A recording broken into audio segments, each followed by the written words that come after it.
il nous reste, pour tenir le temps de cette webconférence, à écouter l'intervention de Raymond Massé. Il nous tenait à cœur qu'on va quitter le champ du grand âge et reprendre un angle de vue un peu plus large.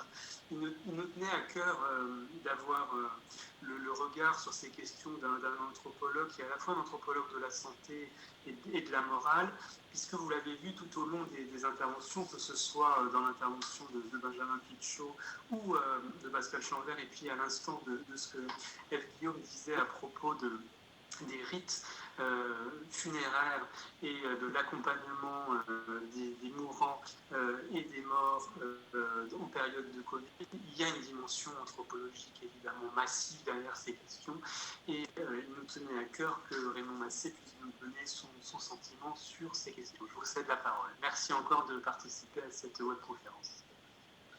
Merci beaucoup pour l'invitation à l'espace éthique de donner cette phase de parole. Alors, est-ce que ce sera vraiment une perspective anthropologique? Certainement pas exclusivement, mais en fait, certainement, ça va teinter un peu l'intervention, mais aussi beaucoup, en fin de compte, les 2 décennies que j'ai travaillé sur l'éthique de la santé publique, mais aussi plus d'une décennie où j'ai œuvré comme chercheur en santé publique, donc à l'intérieur même des institutions de santé publique, ce qui m'a permis de voir un peu de l'intérieur du système de santé publique, les difficultés de mise en œuvre, mise en pratique de tout un ensemble d'éléments de théorie, sur lesquels tout le monde s'entend bien en théorie, mais qui posent finalement problème lorsqu'on arrive dans des situations concrètes comme le cas d'une pandémie, comme celle de la COVID. Alors, pour répondre donc à la question, c'est bien évident, de la façon que la question est posée est un petit peu insidieuse. Au départ, bien sûr, il y a des débordements dans les mesures de sécurité qui ont été mises en place. On en a parlé abondamment tantôt dans les 2 dernières interventions, en ce qui a trait en particulier aux personnes âgées institutionnalisées en particulier. Et je préciserai que dans le cas du Québec, ça a été aussi certainement le sous-groupe de population qui a été le plus, médiatisé, enfin, dont les abus ou les empiètements sur les libertés, l'autonomie, même les droits fondamentaux, ont été les plus médiatisés. Alors, des personnes âgées qui ont été confinées abusivement, avec des enfermements autoritaires, qui ont été même jusqu'à des points où on a débordé, certainement dans ces cas-là, où on interdisait finalement les visites aux personnes âgées qui étaient soit dans des résidences pour personnes âgées autonomes, mais aussi dans ce qu'on appelle des centres hospitaliers de soins de longue durée, un peu l'équivalent probablement des EHPAD chez vous, ou même en fin de vie, on a interdit des visites à des gens qui finalement sont décédés en l'absence de proches, parce qu'on ne voulait pas que les proches puissent être contaminés en venant dans ces établissements-là et revenir dans la communauté et contribuer à la propagation. Surtout des dérapages majeurs qui ont eu lieu, je dirais, surtout dans les premiers mois de l'épidémie, où un peu tout le monde était un peu, y compris la santé publique, en gestion de mode panique.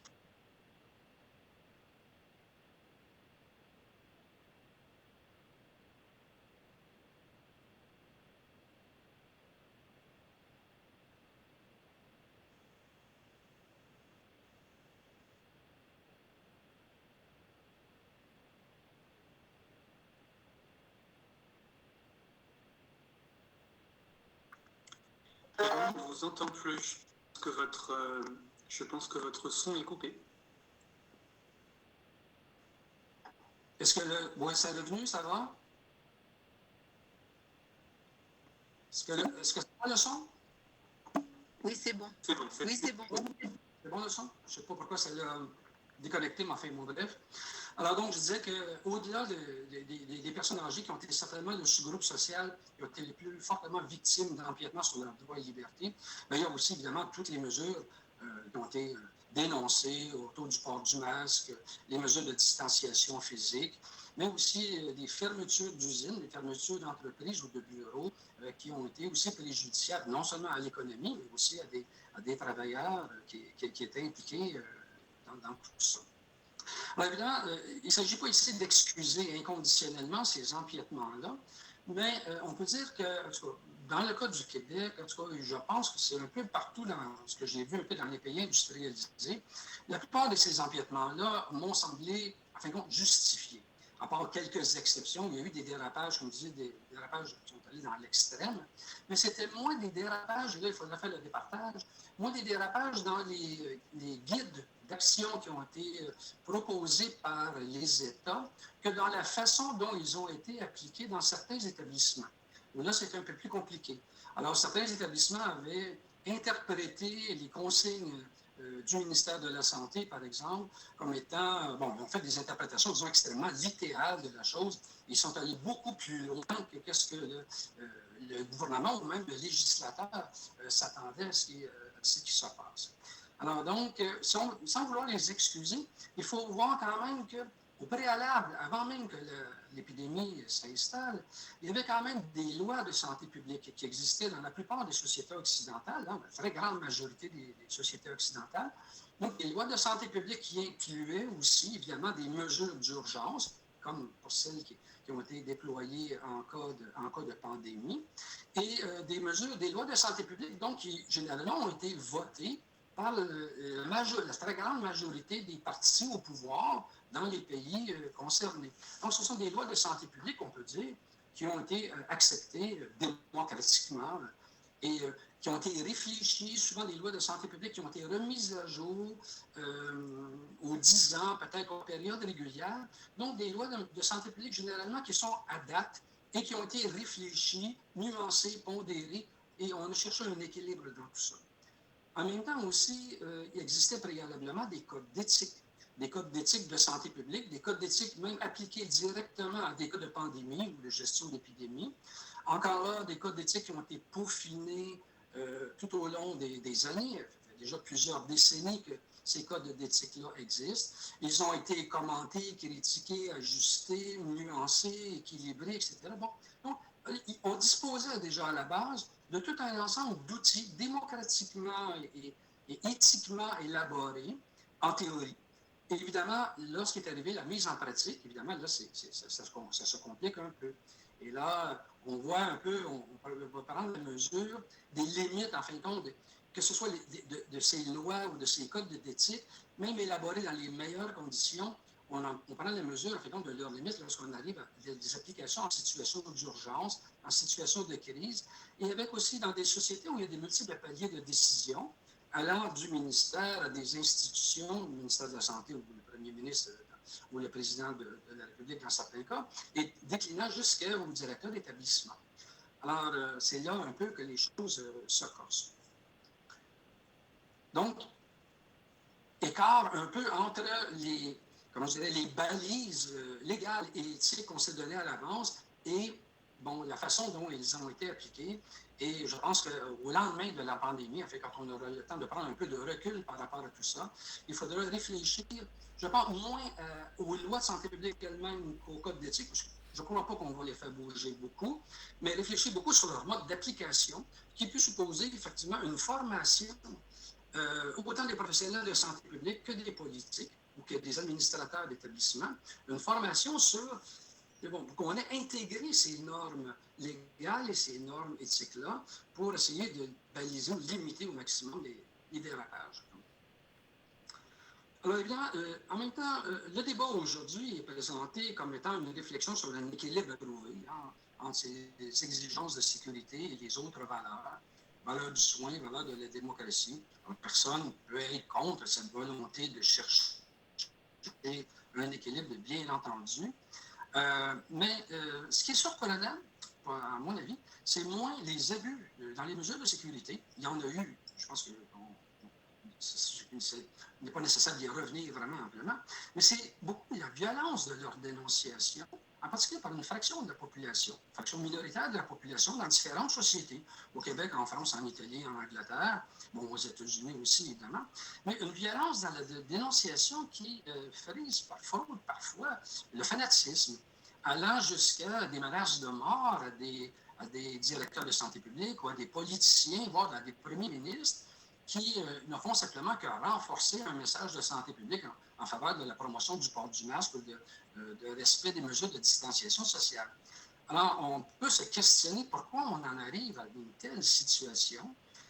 D'ailleurs, quand on dirait que le port du masque et les mesures de distanciation physique ont canalisé beaucoup, comme je dirais, les revendications de gens qui s'opposent à l'ensemble des interventions de l'État, mais au point, par contre, peut-être parfois aussi d'un peu de masquer ou de laisser de côté des débats fondamentaux sur beaucoup plus d'autres enjeux, entre autres sur le rôle joué par les compagnies pharmaceutiques, tous les enjeux qui vont être soulevés par la préparation des vaccins, la distribution des vaccins, les enjeux de justice sociale et économique dans l'accès aux vaccins, la justice aussi dans l'aide économique aux différents partenaires, donc l'aide économique aux entreprises, mais l'aide économique aussi aux employés, enfin aux travailleurs.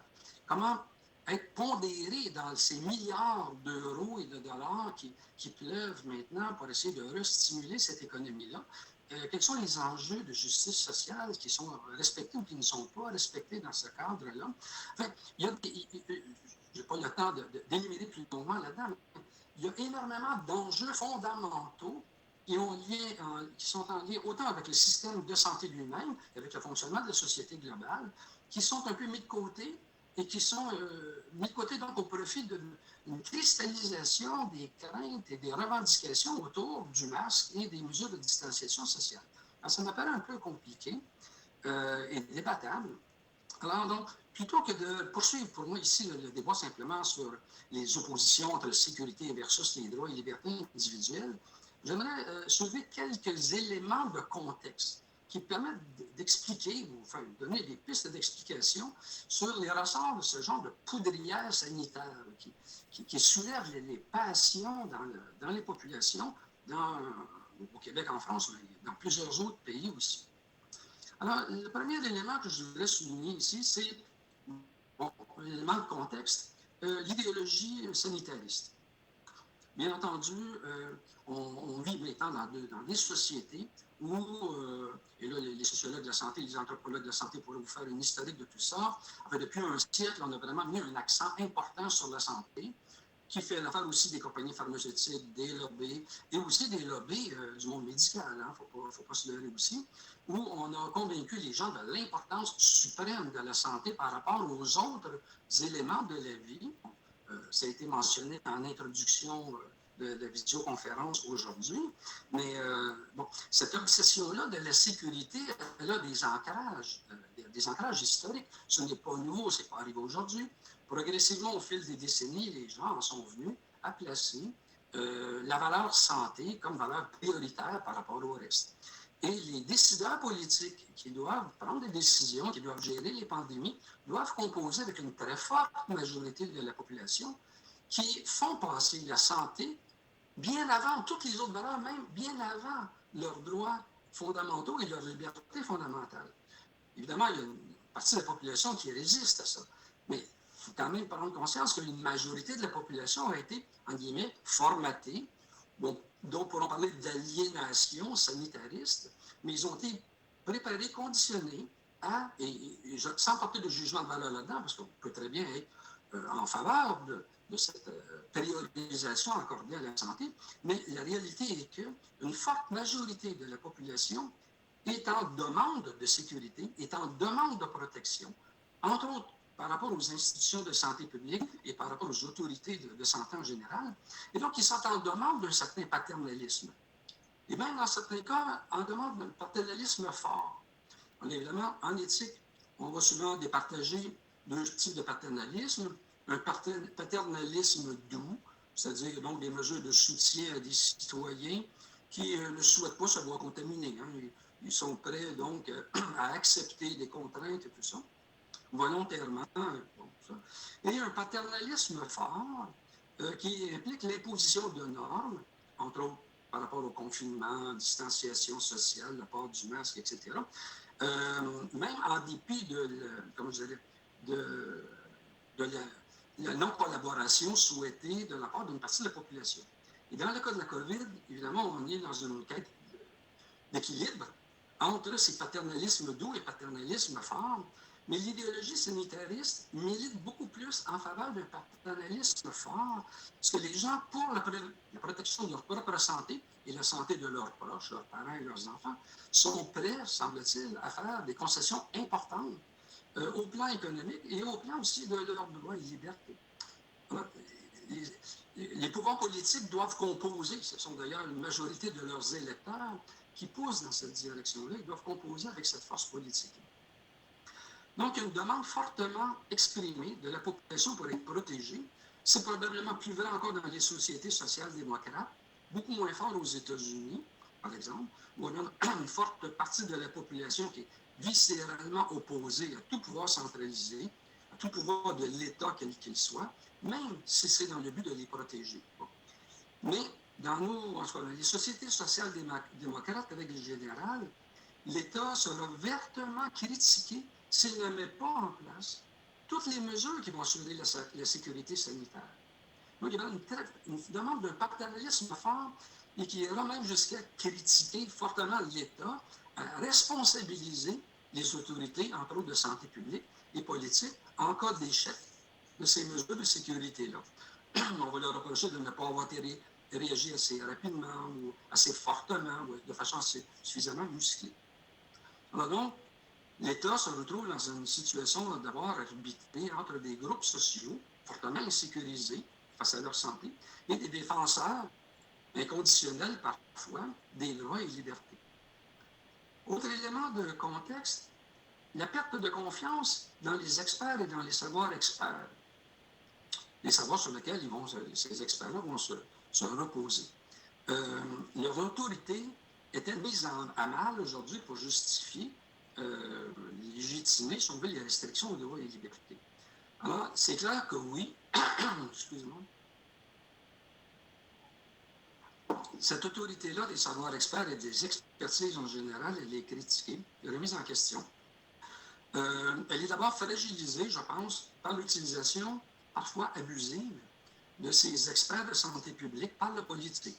On l'a vu dans plusieurs pays où des politiciens tenaient des conférences de presse en compagnie de directeurs de la santé publique ou des autorités d'institutions de santé publique qui venaient un peu comme légitimer au nom de la science des décisions politiques qui parfois allaient bien au-delà de la science. Évidemment, on ne peut pas le reprocher aux politiciens parce que le politicien doit faire un arbitrage entre des considérations de santé et de santé publique et des considérations politiques, économiques et sociales, bien entendu. C'est certain.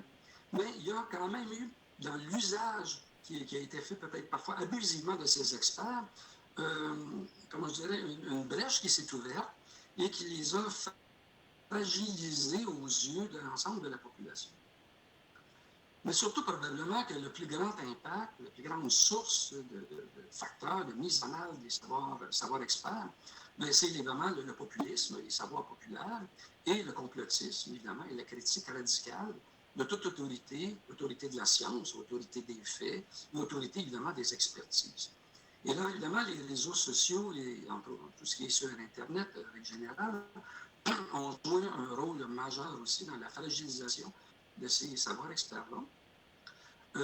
On connaît tous, ça fait toutes les réflexions qui ont été faites sur les biais de confirmation, alors par lequel un individu va tendre beaucoup plus à voir ce qui confirme son point de vue et laisser de côté ce qui pourrait infirmer son point de vue.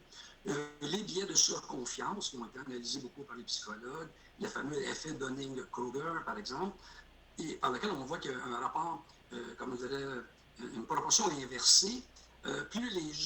Moins les gens disposent de connaissances précises et de certitude au niveau des faits par rapport à une problématique comme celle de la COVID.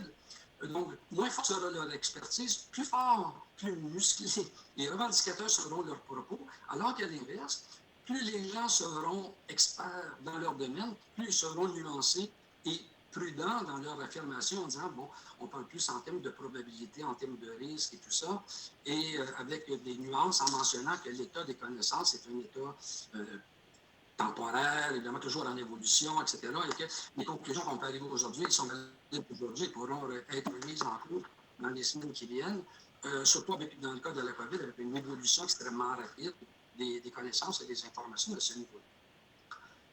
Autre dernier élément de contexte, si on veut, c'est le militantisme organisé de différents groupes sociaux que certains ont appelé le club des offensés ou le club des indignés, qui travaille avec un certain culte de l'indignation qu'on va exprimer ouvertement dans toutes sortes de domaines, bien au-delà de la COVID, bien au-delà de ce domaine-là, mais qui s'exprime de façon très, très virulente dans le cas, entre autres, face au port du masque, qu'on a vu dans plusieurs pays, dans plusieurs sociétés. Alors, dans tout ce contexte-là, il y a une perte de confiance dans les savoirs-experts, une perte de confiance dans les institutions, qui est exploitée aussi par les médias sociaux et par des groupes qui, évidemment, défendent une bonne cause, c'est-à-dire la défense des droits et des libertés, mais qui poussent peut-être un peu loin de cette défense-là, surtout quand on arrive, alors comme nous, on voyait entre autres ici, mais ça s'est vu ailleurs aussi, des politiciens menacés de mort sur les réseaux sociaux pour avoir fait la promotion du port du masque. Alors, on peut se questionner sur, comment je dirais, la proportionnalité entre la violence des discours et l'impact réel que peut avoir un port de masque dans la vie quotidienne. Alors donc, est-ce que ces mouvements-là de contestation face à la guerre et la sécurité ou à la quête de sécurité, est-ce un signe d'une saine démocratie? Bon, oui, bien sûr, on ne peut pas. Évidemment, plus il y aura de paroles divergentes et plus il y aura de débats, mieux ça sera. Maintenant, est-on face à un véritable débat? Il y a des débats, évidemment, à l'intérieur de la santé publique, à l'intérieur des professionnels de la santé, des gestionnaires d'établissements, sur, oui, qu'est-ce qu'on doit faire? On a eu un bel exemple tantôt avec les deux personnes impliquées dans des établissements d'EHPAD. Mais dans ce contexte-là, quand on arrive avec cette violence dans les propos et les risques que ça peut impliquer finalement dans la remise en cause de la légitimité des expertises et des institutions elles-mêmes, on peut quand même se questionner. Oui, c'est une démocratie, mais peut-être moins saine qu'elle pourrait l'être. Et il faudrait certainement travailler à minimiser les risques de dérapage. Et évidemment, dans ce cas-là, il y a un risque de donner un poids disproportionné à certaines minorités, à travers, entre autres, les médias sociaux, qui, on le sait, ont des impacts majeurs dans l'opinion publique maintenant. Et ces messages-là risquent d'alimenter un sentiment d'insécurité dans l'ensemble de la population. Alors, au nom de la sécurité ou au nom d'une dénonciation d'abus dans les empiètements sur les droits et libertés, au nom de la sécurité, on alimente peut-être à ce moment-là aussi indirectement une insécurité dans l'ensemble de la population. Mais il ne s'agit pas pour moi aussi de défendre inconditionnellement ni les experts, ni la science, ni les institutions publiques, etc. Mais je pense qu'il y a ici un lieu de questionnement pour les sciences sociales en particulier, pour essayer de trouver une posture, de faire une bonne analyse des contextes, des circonstances, du contexte plus large dans lequel cette quête de sécurité-là, elle émerge, et pour essayer de voir quelle posture équilibrée on peut adopter entre les dérives des expertises, parce qu'il existe aussi des dérives des expertises, et les délires populistes dans l'autre sens, qui ne peuvent que peut-être alimenter encore cette insécurité. Bon, j'arrête pour l'instant. Merci beaucoup, Raymond Massé, de cette intervention. J'ai trouvé intéressant que vous preniez finalement à contre-pied notre proposition et que vous renversiez la question un peu en reprenant une formule de Montesquieu. C'est pas ici comment peut-on être perçant, mais comment peut-on critiquer avec autant de violence des recommandations de santé publique dont un certain nombre apparaissent comme des recommandations de bon sens. Et du coup, ce renversement et cette interrogation sur la violence qu'un certain nombre de ces recommandations peuvent susciter, on la vit évidemment aussi ici en France, puisque la question du port du masque et de la distanciation physique cristallise un certain nombre de débats. Et je trouve que les éléments que vous apportez sur l'idéologie et la remise en cause, en question du pouvoir des experts notamment, et sur ce que ça nous dit sur la santé de notre démocratie aussi est vraiment intéressant. Comme on a largement dépassé l'horaire fixé, Vincent, est-ce qu'on a une question peut-être parmi les nombreux commentaires que j'ai vus passer pendant l'intervention de Raymond Massé. Oui. J'en sélectionne une très rapidement et sans doute pour finir, extraite d'une des interventions de Dominique Jolme. N'avons-nous pas une responsabilité collective à lire l'information avec plus de discernement? Pour moi, nous subissons un peu trop passivement le matraquage médiatique. Comment entendre le titre du Monde ce soir, croissance exponentielle du virus Covid, alors qu'il y a toujours moins de patients hospitalisés, d'après les chiffres officiels, donc interrogation sur notre responsabilité. Oui, ça en est peut-être un bel exemple aussi. J'ai fait mention des médias sociaux, mais où il y a des dérapages, évidemment. Bon, il y a de tout. Il y a des bonnes choses et des mauvaises choses, mais enfin, les discours les plus agressifs, les plus populistes et complotistes se retrouvent quand même sur ces réseaux-là. Mais ce n'est pas simplement dans les réseaux sociaux que le problème, dans les médias en général aussi. L'exemple qui est donné, là, je n'ai pas vu l'article du Monde en question, mais c'est tellement révélateur de plein de choses qu'on voit aussi dans les médias. Il y a un genre comment je dirais, de biais sensationnaliste aussi, même dans des grands médias traditionnels. Oui, c'est parce que ça peut s'expliquer extrêmement simplement. Oui, il y a de plus en plus de cas, mais maintenant, les cas se retrouvent beaucoup plus dans des clientèles jeunes, enfin, de moins de 40 ans, essentiellement, dans la plupart des pays occidentaux, ce qui fait que ce sont des clientèles qui sont plus résistantes et qui développent des symptômes moins importants que les personnes âgées, par exemple, qui étaient touchées essentiellement en Angleterre, en Italie, au Québec, aux États-Unis, dans les premiers mois de l'épidémie. Alors oui, il y a de plus en plus de cas, d'ailleurs, parce qu'on fait beaucoup plus de dépistage, et donc on fait des dépistages peut-être un peu plus tôt qu'on le faisait avant. Et dans ces cas-là, ce sont des populations qui sont moins susceptibles d'être hospitalisées et beaucoup moins susceptibles de décéder. Donc, on vit au début, on peut parler même du début d'une deuxième vague. Là. Certainement, dans le cas de l'Europe, vous êtes un peu même en avance sur le Canada à ce niveau-là. Il est probable que cette deuxième vague-là touche beaucoup plus donc, des clientèles plus jeunes et moins vulnérables à l'hospitalisation ou au décès que ce qu'on a vu dans la première vague. Et donc, ce n'est pas une tautologie. Donc, mais si le titre de l'article du Monde auquel on référait tantôt mentionne donc qu'il y a une croissance exponentielle, il faut voir croissance exponentielle de quoi? Donc, ce n'est pas ni des hospitalisations ni des décès, c'est croissance exponentielle des cas détectés, des cas dépistés. Et qui peut s'expliquer simplement par un accroissement aussi de la performance des dépistages, de la rapidité des dépistages, mais aussi par des caractéristiques simplement de la clientèle dépistée, des caractéristiques socio-démographiques de cette clientèle-là. Merci beaucoup. Je vais conclure rapidement, mais un énorme merci à nos 4 intervenants et en particulier à Raymond Massé qui nous a fait l'amitié de nous intervenir depuis le Québec. N'hésitez pas à poursuivre les débats et les commentaires sur les réseaux sociaux et sur le site de l'Espace Éthique notamment. J'annonce les 3 prochaines conférences. La semaine prochaine, lundi 14 septembre, Vécu et souffrance des professionnels du soin et de l'accompagnement. Lundi 21 septembre, tension entre soins et recherche en situation d'urgence.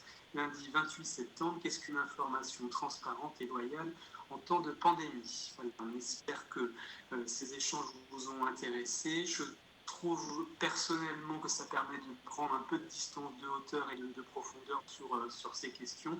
Merci à tous. Merci à Vincent d'avoir relayé vos questions et à très bientôt. Bonne soirée.